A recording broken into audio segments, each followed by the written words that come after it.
fikih Asmaul Husna, dan kita masuk pada nama Allah Subhanahu wa taala yang agung, As-Samad.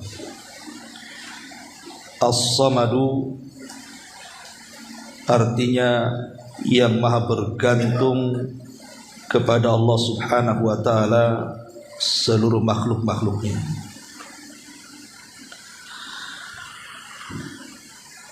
Ma'asyiral muslimin wal muslimat rahimani wa rahimakumullah. Dan makna As-Samad dijelaskan oleh para ulama. Makna As-Samad artinya Al-Kamil, zat yang maha sempurna, sempurna dari seluruh sisi dan segi. Dan nama Allah As-Samad ini ada erat kaitan dengan seluruh nama-nama Allah dan seluruh sifat-sifatnya. Jadi semua nama Allah, semua sifat-sifat Allah Subhanahu wa taala, semuanya terkait dengan As-Samad.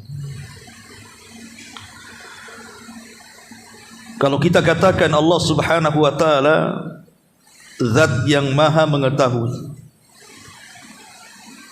maka pengetahuan Allah Subhanahu wa taala As-Samad sangat sempurna.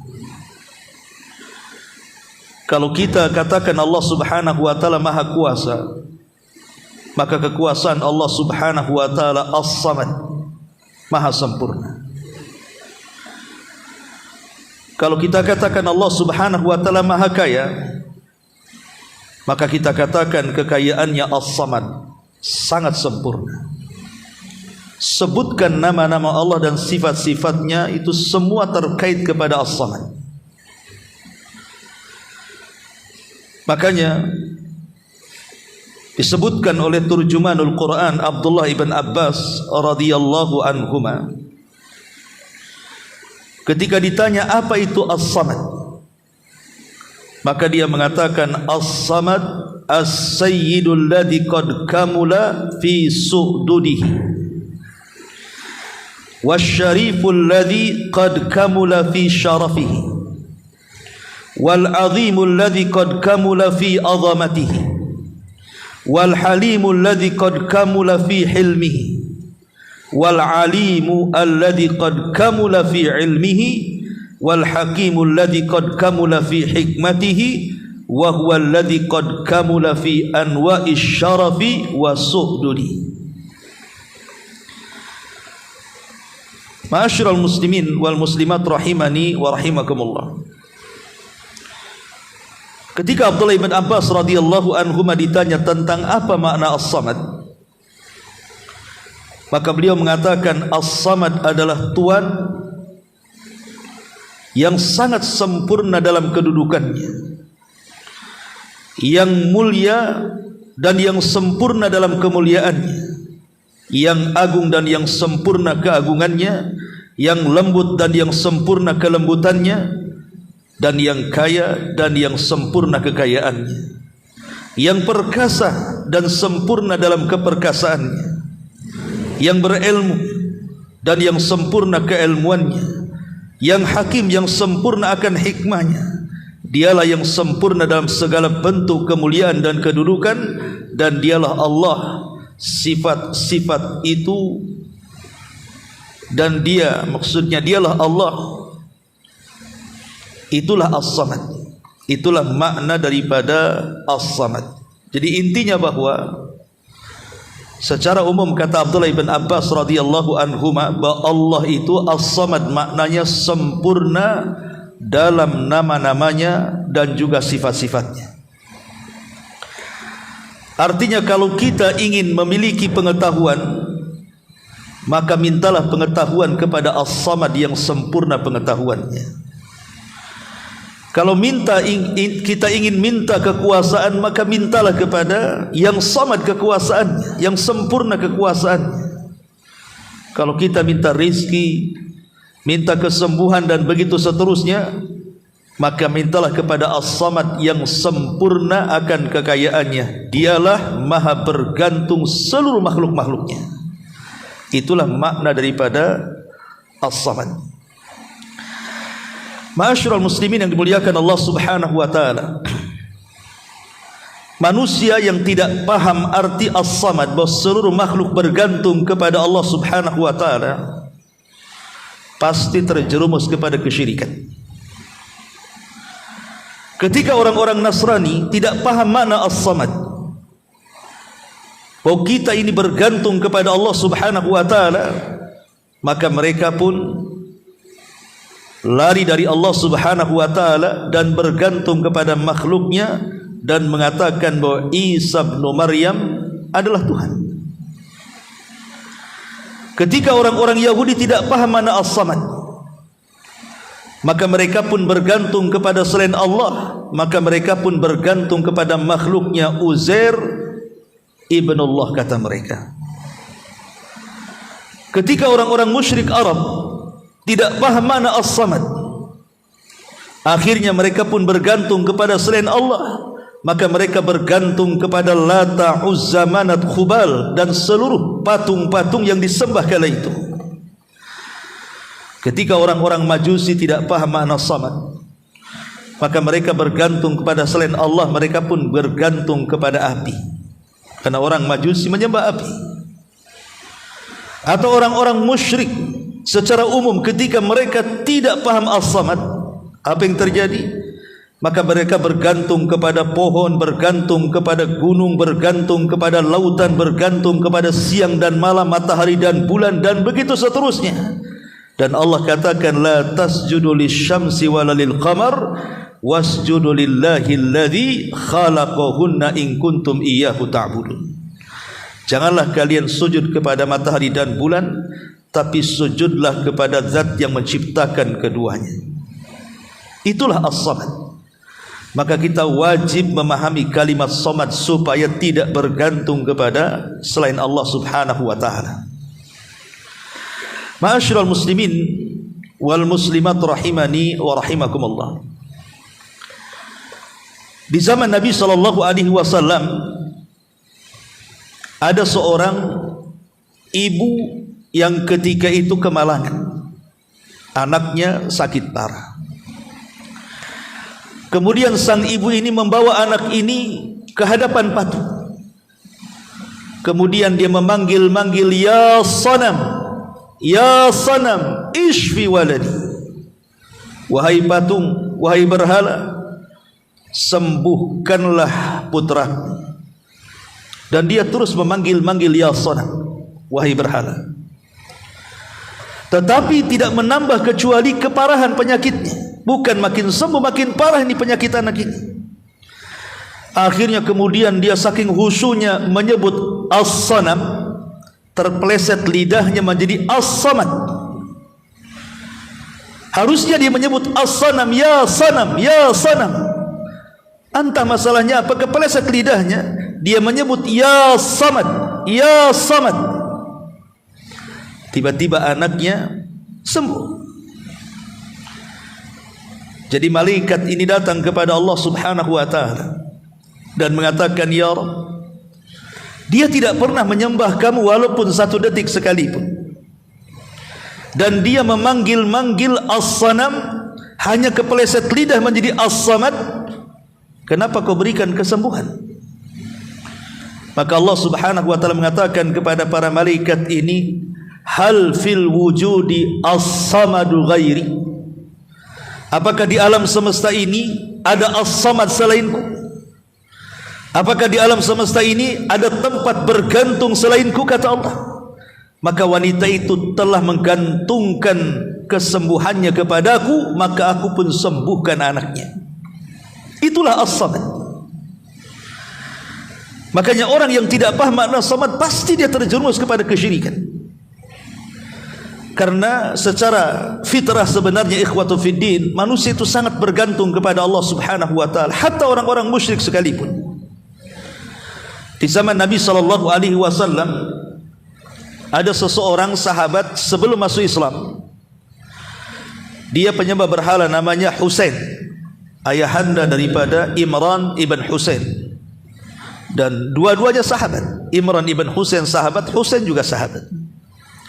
Dan Husain adalah pembesar dari pembesar-pembesar orang-orang Ansar di zaman itu. Dan dia masih musyrik kala berjumpa dengan Nabi. Jadi Nabi SAW bertanya kepada Husain ini, "Ya Husain, kam ilahan ta'bud?" Wahai Husain, berapa banyak Tuhan yang kau sembah sebenarnya? Maka Husain mengatakan, "Sab'atun sittatun fil ardi wa wahidatun fis sama." Aku menyembah 7 Tuhan, kata. Yang 6 ada di bumi dan yang 1 ada di langit. Lihat bagaimana fikhu dakwah di sini. Bagaimana Nabi SAW mengajarkan dakwah kepada kita, dakwah yang benar. Rasul tidak langsung mencelanya dan mengatakan, ngapain kamu menyembah Tuhan yang berserak-serak itu, yang banyak-banyak itu, apa manfaatnya? Kamu ini bisa musyrik, bisa sesat dan begitu seterusnya. Tidak. Nabi SAW tetap mendahulukan dialog. Nabi mengatakan kepada Husain dan mengatakan, "Ya Husain, kalau engkau dalam kondisi takut, kira-kira kau sandarkan ketakutanmu ke yang mana? Ke Tuhan yang 6 yang ada di bumi atau ke Tuhan yang 1 yang ada di langit yang kau yakini?" Maka Husain mengatakan, "Aku gantungkan kepada yang di langit." Kemudian Rasul mengatakan, kalau seandainya engkau ada hajat, ada keinginan, engkau berharap keinginan itu dikabulkan, kemana kau harapkan keinginan itu? Ke Tuhan yang 6 yang ada di bumi ataukah ke yang 1 yang ada di langit yang kau yakini? Dia mengatakan, ya kepada yang 1 yang ada di langit. Seandainya engkau hanya mengarahkan kepada yang di langit rasa takut dan harapmu, apakah Tuhan-Tuhanmu yang ada di bumi mereka akan melawan Tuhan yang ada di atas? Melakukan demo? Dia mengatakan tidak, karena Tuhan yang di atas lebih kuat dibandingkan 6 Tuhan yang di bumi. Kata Rasul, kalau memang demikian, tinggalkan ya Husain Tuhan-Tuhanmu yang ada di bumi, cukup ke yang di langit saja kalau gitu. Karena orang-orang musyrik Arab ini, apabila mereka dalam kondisi susah, mereka mengharap ke yang di atas. Tapi kalau mereka dalam kondisi senang, mulailah mereka menyembah Lata, Uzza, Manat dan Khubal. Sebagaimana Allah Subhanahu wa taala berfirman, "Fa idza raqibu fil fulki da'awullaha mukhlishina lahuddin falamma najjahum idza hum musyrikun." Apabila mereka berada di gelombang besar dan mereka berada di atas perahu dan hampir karam dan tenggelam, maka mereka pun berdoa ke yang ada di langit dengan keikhlasan kepada Allah. Tapi ketika mereka diselamatkan, mereka pula melakukan kesyirikan. Makanya Nabi mengatakan kepada Husain, sudahlah cukupkan yang di langit saja, ngapain pula menyembah Tuhan yang di bumi? Akhirnya dia pun bersyahadat, asyhadu an la ilaha illallah wa asyhadu anna Muhammadar Rasulullah. Subhanallah. Itulah makna as-samad.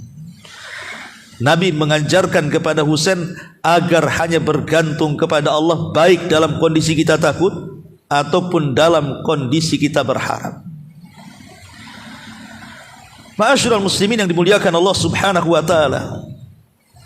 Dan para nabi sudah mencontohkan ketika memahami lafaz as-samad ini, bahwa Allah Subhanahu wa taala tempat bergantung. Ketika Nabi Musa alaihi salatu wassalam mengalami paceklik yang hebat di tengah-tengah Bani Israel, hujan tidak turun, kering, kelontang, tidak ada air yang bisa diminum. Maka mereka pun kemudian dengan Nabi Musa alaihi salatu wassalam bergerak ke sebuah tempat yang lapang untuk melakukan salat istisqa, minta hujan. Di tengah jalan Nabi Musa kemudian melihat banyak semut. Tiba-tiba kemudian semut ini menengadahkan tangan-tangan mereka ke langit seolah-olah meminta hujan. Tiba-tiba turun hujan. Musa pun mengatakan kepada Bani Israel, pulanglah kalian, karena teman-teman kalian dari kalangan semut sudah memintakan hujan untuk kita. Itulah as-samad. Sampai kepada semut-semut bergantung kepada Allah. Sampai seluruh ikan-ikan yang ada di lautan bergantung kepada Allah, seluruh tumbuh-tumbuhan yang ada di bumi bergantung kepada Allah, sampai pun kepada para malaikat, manusia dan jinnya, semua bergantung kepada Allah subhanahu wa ta'ala. Nabi Yunus alaihi salatu wassalam ketika di perut ikan, yang secara logika harusnya dia mati, tetapi dia berdoa kepada Allah subhanahu wa ta'ala, subhanaka la ilaha illa anta subhanaka inni kuntu minadh zalimin. La ilaha illa anta, tidak ada sembahan yang berhak disembah kecuali Anda ya Rabb, maha suci Anda ya Rabb, sungguh aku termasuk hambamu yang zalim. Terus Nabi Yunus berzikir dan berdoa seperti ini. Akhirnya Allah subhanahu wa ta'ala mengeluarkan Yunus dari perut ikan dengan selamat. Itulah Nabi Yunus mengajarkan kepada kita as-samad, bahwa kita harus bergantung kepada dalam kondisi apapun. Ma'asyiral muslimin yang dimuliakan Allah azza wa jalla, Nabi Ayyub alaihi salatu wassalam ditimpa penderitaan yang cukup lama, 18 tahun dia sakit. Dia hanya menengadahkan tangannya ke langit dan mengatakan, Rabbi inni massaniyadh-dhurr wa anta arhamur rahimin. Terus dia mengulang-ulang ini. Akhirnya Allah subhanahu wa ta'ala katakan, fastajabnalah, kami kabulkan keinginan Ayub, sembuh total penyakitnya, kekayaannya dikembalikan, anak-anaknya dikembalikan, semua musibahnya diganti dengan kebahagiaan. Karena Ayub mengajarkan kepada kita as-samad, bahwa kita harus bergantung kepada Allah subhanahu wa ta'ala. Ma'asyiral muslimin yang dimuliakan Allah subhanahu wa ta'ala, di dalam Al-Quran lafaz as-samad disebutkan dalam surah Al-Ikhlas, surat yang sangat agung, yang dikatakan Nabi SAW bahwa surah Al-Ikhlas itu sama dengan thuluthul Quran, sepertiga daripada Al-Quran. Satu hari orang musyrik datang kepada Nabi SAW dan mengatakan, sif lana rabbaka ya Muhammad, sifatkan kepada kami Rabb kamu itu siapa? Ibnu man, anak siapa dia? Karena di mata orang-orang musyrik itu seperti sesembahan orang-orang Nasrani Isa putra Maryam. Yahudi mengatakan Uzair manusia, ada ayahnya. Sehingga kemudian mereka mengatakan Ibnu man, Tuhanmu itu anak siapa? Maka Nabi SAW terdiam sampai Allah subhanahu wa ta'ala turunkan ayat Qul huwallahu ahad Allahus samad lam yalid walam yulad walam yakul lahu kufuwan ahad. Katakan ya Muhammad, dialah Allah yang Maha Esa. Allah adalah ilah yang maha bergantung kepadanya segala urusan manusia dan makhluk-makhluknya. Dia tidak beranak dan tidak pula diperanakkan, dan dia adalah, dan tidak ada seorang pun yang sebanding dan setara dengan Allah subhanahu wa ta'ala. Dalam riwayat, orang-orang musyrik datang kepada Rasul dan mengatakan, ya Muhammad, siflana rabbak, sifatkan Rabbmu. Apakah Rabbmu terbuat dari emas? Apakah Rabbmu terbuat dari perak? Apakah Rabbmu berjasad dari daging dan juga darah? Apakah Rabbmu terbuat dari tanah? Dan begitu seterusnya. Maka Nabi SAW terdiam sampai turun ayat Qul huwallahu ahad Allahus samad lam yalid walam yulad walam yakul lahu kufuwan ahad. Surah Al-Ikhlas ini turun dua kali. Pertama di kota Mekah dan yang kedua di kota Madinah. Dan surah Qul huwallah inilah yang mencantumkan kalimat as-samad, Allahus samad, Allah tempat bergantung seluruh makhluknya. Ma'asyiral muslimin yang dimuliakan Allah subhanahu wa ta'ala, dalam sebuah hadis Nabi SAW pernah satu hari dari Abu Hurairah radhiyallahu anhu atau dari Buraidah ibn Husayb radhiyallahu anhu. Ketika kata Buraidah, ketika Nabi SAW mendengar seorang laki-laki berdoa dalam solatnya, di mana doa yang dipanjatkan laki-laki ini adalah Allahumma inni as'aluka bi anni ashhadu annaka antallah la ilaha illa antal ahadus samad alladzi lam yalid walam yulad walam yakul lahu kufuwan ahad. antaghfirli wa tarhamni innaka antal ghafurur rahim. Jadi kata Buraidah ibn Husayb ini, Rasul mendengar ada seorang laki-laki berdoa dalam solatnya dan dia mengatakan, ya Allah, aku meminta kepadamu bahwa aku bersaksi engkau adalah Allah dan tidak ada sembahan yang berhak kecuali, tidak ada sembahan yang berhak disembah kecuali engkau. Engkau adalah Ahad yang Maha Esa dan engkau adalah As-Samad. Seluruh makhluk bergantung kepadamu, yang tidak melahirkan dan tidak dilahirkan dan tidak ada yang setara dengan. Ya Allah, ampuni dosa-dosaku, rahmati aku karena engkau zat yang Maha pengampun lagi Maha penyayang. Begitulah doanya. Dalam doanya menyebut-nyebut kalimat As-Samad. Apa kata Nabi SAW? Walladhi nafsi biyadi laqad sa'ala Allah bismihil a'zam alladhi idha duya bihi ajab wa idha su'ila bihi a'ta. Sungguh demi zatku yang demi zat yang jiwaku berada di tangannya, kata Rasul, dia telah meminta kepada Allah dengan menyebut Ismul A'zam, nama Allah yang agung, yang kalau dia berdoa dengan nama itu pasti dikabulkan, dan kalau dia meminta dengan nama itu pasti diberi. Lihat As-Samad. Kenapa As-Samad digolongkan Ismul A'zam, nama Allah yang sangat agung? Tadi saya sudah katakan di awal, karena seluruh nama-nama dan sifat-sifat Allah bergantung kepada As-Samad. Kalau kita cerita ilmu, maka Allah paling sempurna pengetahuannya. Kalau kita cerita kemampuan, maka Allah yang paling sempurna pengetahuannya. Kalau kita bicara soal kerajaan, maka Allah paling sempurna kerajaannya. Kalau soal kelembutan, Allah lah yang paling sempurna kelembutannya. Sebutkan nama dan sifat bagi Allah, maka ada keterkaitan dengan lafaz As-Samad. Karena itu tempat bergantung semua makhluknya. Dan kita tidak mungkin bergantung kepada selain Allah. Siapapun yang bergantung kepada selain As-Samad, maka dia tidak akan dikabulkan doa-doanya dan tidak akan diberi permintaan. Imran ibn Husain satu hari memegang atau menggunakan gelang dari tembaga kuningan. Nabi SAW mengatakan, ya Imran, itu di tanganmu apa tuh? Kata Imran ibn Husain, ini kalung dari kuningan, ini gelang dari kuningan ya Rasulullah. Maka Rasul mengatakan, untuk apa tuh gelangmu tuh? Dia mengatakan, minal wahina, saya ini punya penyakit lemah wahai Rasul, saya sakit. Mudah-mudahan dengan gelang ini saya bisa sehat, saya bisa kuat. Maka Nabi SAW mengatakan, inzi'ha fa innaha la taziduka illa wahnan. Lempar tuh gelang itu, karena tidak akan menambah kepadamu kecuali hanya kelemahan saja. Wa imitta wa hiya 'alaika ma aflahta abada. Kalau engkau mati dan gelang itu ada di tanganmu, maka engkau tidak akan beruntung selamanya. Karena siapapun yang bergantung kepada selain Allah, bergantung kepada dukun, bergantung kepada jimat, bergantung pada tangkal, tidak akan dikabulkan permintaannya. Dan siapapun bergantung kepada makhluk, maka dia bergantung kepada yang lemah. Bagaimana kita menggantungkan sesuatu kelemahan kita kepada makhluk yang lemah?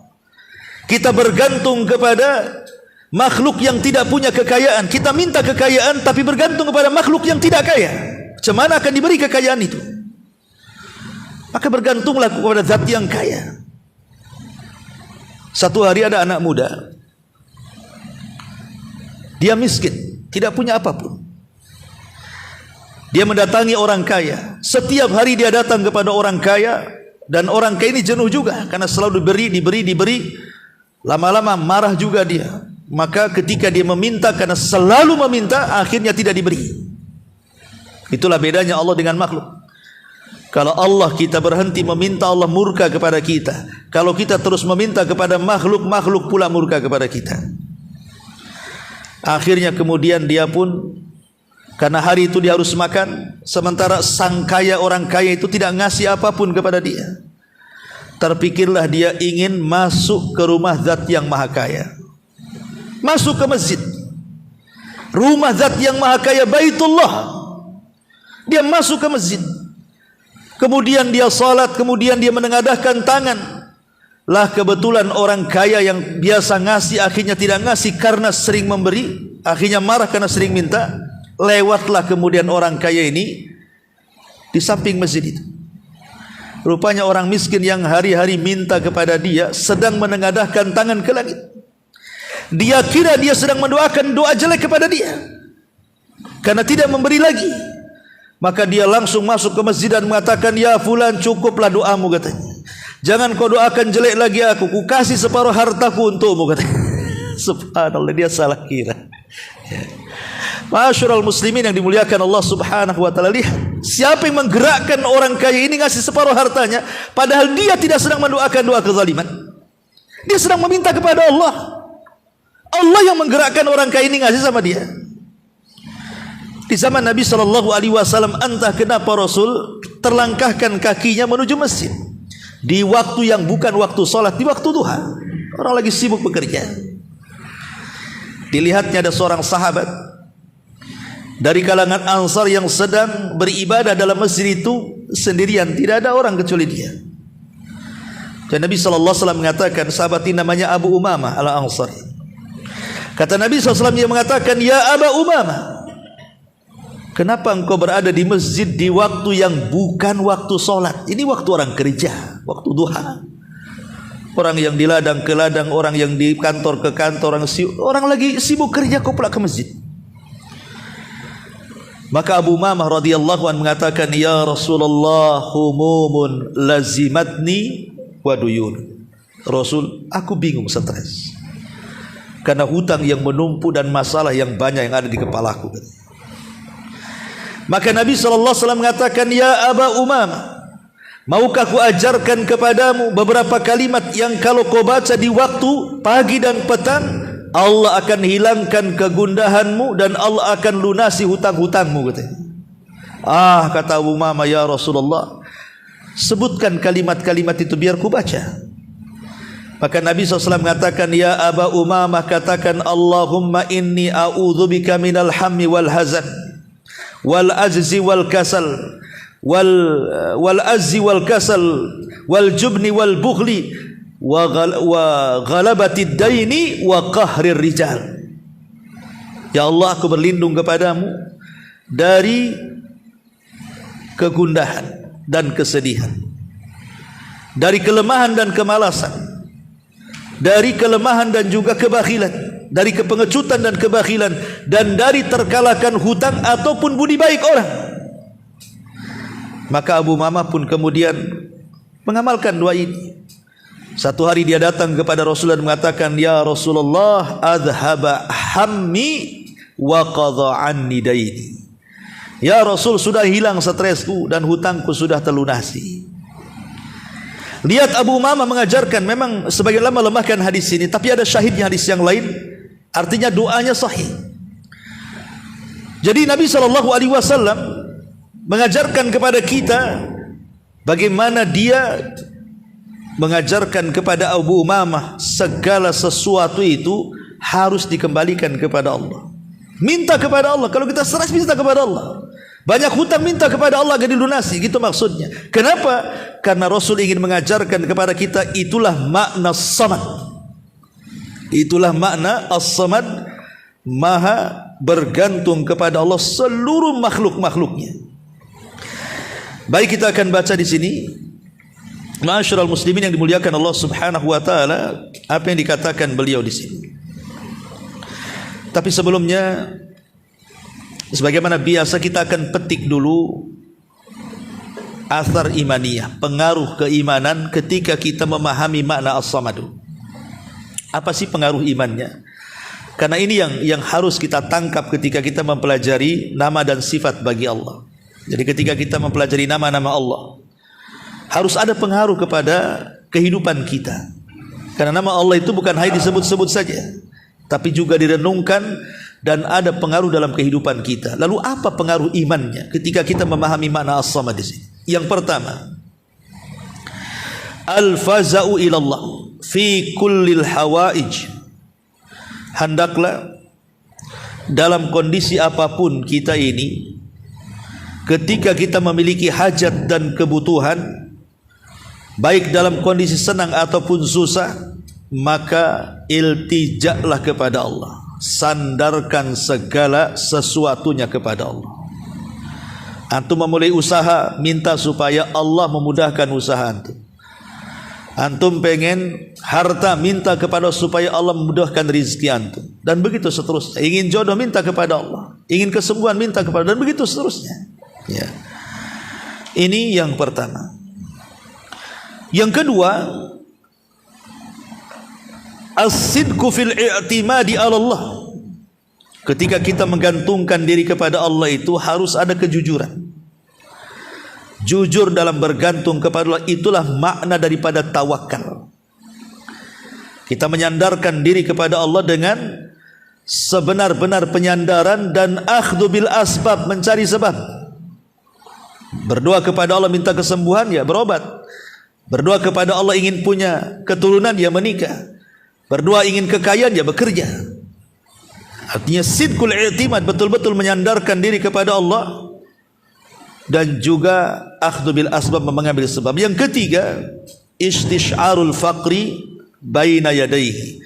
Harus ada perasaan dalam hati kita ketika memaknai makna as-samad di sini, bahwa kita ini fakir, kita ini miskin, kita ini lemah, kita sangat berhajat kepada Zat yang maha kaya, yang maha kuat dan maha kuasa, dan bisa bertindak atas segala apapun atas kehendaknya. Ini yang ketiga, ada perasaan fakir, kemiskinan, bahwa kita ini susah, kita ini lemah, kita ini tidak kuat, dan kita berhajat kepada Allah sebagai sandaran kita. Yang keempat, ad-du'a bismillahis samad. Teruslah berdoa dan menyebut-nyebut as-samad, karena as-samad adalah nama Allah subhanahu wa ta'ala yang sangat mulia dan yang sangat agung. Kemudian, karena Allah subhanahu wa ta'ala zat yang maha samad, di mana seluruh makhluk itu bergantung kepada Allah, dan Allah akan memberikan seluruh hajat-hajat manusia, maka ambillah sifat Allah as-samad ini. Sebagaimana Allah mengabulkan seluruh hajat kita yang kita minta kepada Allah, maka biasakan kita juga mengabulkan hajat-hajat orang yang susah ketika minta tolong kepada kita, supaya kita meniru as-samad. Karena kita disuruh untuk berakhlak dengan akhlak Allah. Tentu dari nama-nama Allah Al-Jamal, nama-nama Allah yang indah.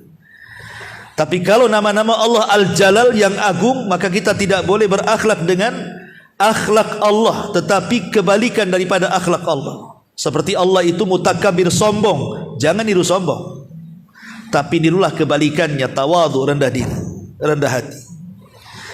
Ketika Allah dikatakan Al-Khaliq, jangan meniru Allah, tapi kita ini makhluk. Itu kalau sifat-sifat jalalah yang sifatnya keagungan. Tapi kalau sifat-sifat jamalah yang sifatnya keindahan, maka kita harus meniru sifat keindahan Allah. Samad, tempat bergantung Allah, memberikan hajatnya, maka kita pun kalau ada orang berhajat kepada kita, meminta pertolongan kepada kita, kita berikan pertolongan. Itu diantara faedah makna as-samad. Taib. Di sini mu'alif hafizahullah ta'ala, beliau mengatakan bahwa nama ini disebutkan dalam surah Al-Ikhlas. Qul huwallahu ahad, Allahus samad. Sini kalimat samad. Kemudian juga dalam Sahih Bukhari dari Abu Sa'id Al-Khudri radhiyallahu an, dia berkata, Nabi sallallahu alaihi wasallam bersabda, apakah kalian tidak sanggup untuk membaca sepertiga Al-Quran setiap malamnya? Sahabat mengatakan, Rasul, mana sanggup kami setiap malam membaca sepertiga Quran. Maka Nabi SAW mengatakan, Allahul wahidus samadu thuluthul Quran. Allah adalah yang Maha Esa dan As-Samad. Surat yang mengandung hal ini, maksudnya surah Al-Ikhlas, merupakan sepertiga Al-Quran. Artinya kalau kita membaca Al-Ikhlas satu kali, berarti pahalanya sama dengan membaca sepertiga Al-Quran. Dua kali, 2/3 Al-Quran. Kalau 3 kali, hatam antum Al-Quran. Kan bisa antum baca Qul huwallahu 3 kali. Berarti setiap malam antum hataman. Karena satu surah sepertiga Al-Quran kan itu. Adapun makna as-samad adalah Tuhan yang agung, yang sempurna dalam ilmu, sempurna dalam hikmah dan kelembutan, sempurna dalam kekuasaan dan kemuliaan dan keagungannya, serta semua sifat-sifatnya sempurna. Dia adalah yang luas Dia adalah yang agung sifatnya, yang selalu dibutuhkan oleh semua makhluk dalam segala urusan mereka. Mereka tidak memiliki Rabb selainnya. Tidak ada tempat untuk mereka menuju dan berlindung kecuali hanya kepadanya dalam memperbaiki urusan mereka di dunia dan dalam urusan agama mereka, maksudnya di akhirat. Artinya bahwa kebergantungan kita kepada Allah itu bukan hanya di dunia, tapi juga di akhirat. Kalau seandainya di dunia Allah Subhanahu wa taala tidak kabulkan, bukan berarti Allah sama sekali tidak kabulkan, tidak. Pasti Allah akan kabulkan, tapi Allah tunda pengabulannya. Siapa tahu ini merupakan pengangkat derajat kita di surga. Masyitah, tukang sisir putri Fir'aun. Masyitah, ketahuan keimanannya ketika dia mengambil sisir dan mengatakan bismillah. Kemudian anak putri Fir'aun mengatakan, apakah Allah itu bapakku? Kata Masyitah, bukan, Allah itu adalah Tuhanku, Tuhanmu, dan Tuhan bapakmu. Masyarul muslimin yang dimuliakan Allah, marah ini putri Fir'aun, dilaporin sama Fir'aun. Fir'aun marah, disuruh murtad, Masyitah tak mau. Akhirnya diletakkan di sebuah penggorengan. Anaknya dimasukkan satu-satu kepada penggorengan itu. 5 anaknya masuk semua. Yang terakhir, yang kelima, anak bayinya sempat menggoncangkan keimanannya. Hampir-hampir Masyitah menyembah Fir'aun, tapi anaknya mengajarkan kalimat as-samad kepada Masyitah, bahwa tepat bergantung kepada Allah, dan mengatakan, lemparkan jasadmu ya ummah, fa innaki alal haq, karena engkau di atas kebenaran. Kita akan berjumpa di surga. Akhirnya dia mati semuanya. Pertanyaannya, Masyitah meninggal dunia. Yang membakar Masyitah juga Fir'aun meninggal dunia. Di mana keduanya? Fir'aun di neraka Jahannam, Masyitah di sorga.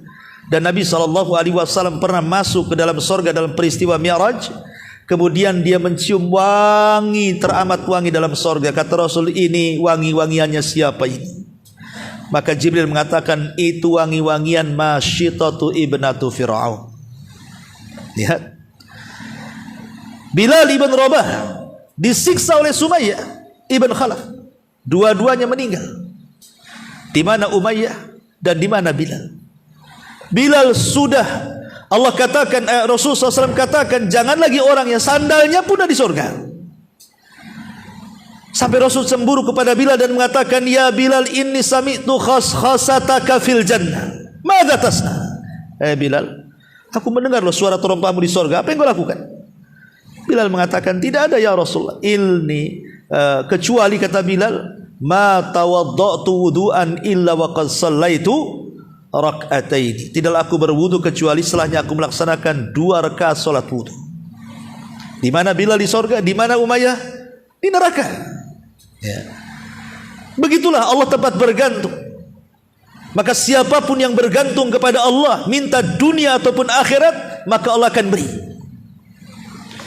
Ma'asyiral muslimin yang dimuliakan Allah Subhanahu wa taala. Kemudian di sini Ibnu Jarir meriwayatkan dalam tafsirnya dari Abdullah ibn Abbas radhiyallahu anhu, beliau berkata, As-Samad adalah Tuhan yang sempurna dalam kedudukannya, yang mulia dan yang sempurna dalam kemuliaannya, yang agung dan yang sempurna dalam keagungannya, yang lembut dan yang sempurna kelembutannya, yang kaya dan yang sempurna kekayaannya, yang perkasa dan yang sempurna kemuliaannya, yang berilmu dan yang sempurna keilmuannya, yang hakim, yang sempurna hikmahnya. Dialah Allah yang sempurna segala-galanya. Makanya kalau kita meminta sesuatu, mintalah kepada Allah. Minta kekuasaan, minta kepada Allah. Qulillah tu'til mulka man tasha wa tanzi'u mulka mimman tasha. Qulillah malikal mulki tu'til mulka man tasha wa tanzi'ul mulka mimman tasha. Allah yang memberikan kekuasaan, Allah yang mencabut kekuasaan. Betapa banyak orang-orang yang kemarin tahun politik kan, caleg-caleg itu, ada yang jual mobil, ada yang jual rumah, ada yang jual tanah, berharap dia menjadi nyalek, ya? Keterima? Tidak juga. Banyak yang ketolak. Akhirnya apa? Rumah sakit jiwa nunggu mereka. Stres. Ada yang diambil lagi papingnya, diambil lagi amplopnya, semua diambil lagi karena nggak jadi. Karena bersandar kepada manusia kan, dengan bang fajarnya itu, dengan serangan fajarnya itu. Bersandar dengan serangan fajar. Ma'asyiral muslimin yang dimuliakan Allah, bersandar kepada Allah. Allah yang berikan kekuasaan, Allah yang mencabutnya. Bahkan ada orang yang enggak kampanye sana sini jadi pula. Gitu ya. Allah yang kasih. Ikhwatu fiddin muliakan Allah azza wa jalla. Ma'asyiral muslimin yang dimuliakan, kekuasaan itu cuma dua. Ima kekuasaan yang meninggalkan kita, atau kita yang meninggalkan kekuasaan dengan kematian kita. Makanya As-Samad adalah mengajarkan kepada kita, hajat apapun kepada kita, mau kemuliaan, mau jabatan, mau pangkat, mau harta, mau kesembuhan, mau jodoh, mau anak, mau apa saja, maka Allah lah tempat bergantung. Itulah As-Samad yang dimaksud dalam nama Allah As-Samad di sini. Ma'asyiral muslimin yang dimuliakan Allah Subhanahu wa taala. Kemudian juga di sini disebutkan, beliau menjelaskan bahwa maknanya menunjukkan, maksudnya di sini, oleh karena itulah banyak ungkapan para salaf dalam mentafsirkan nama ini.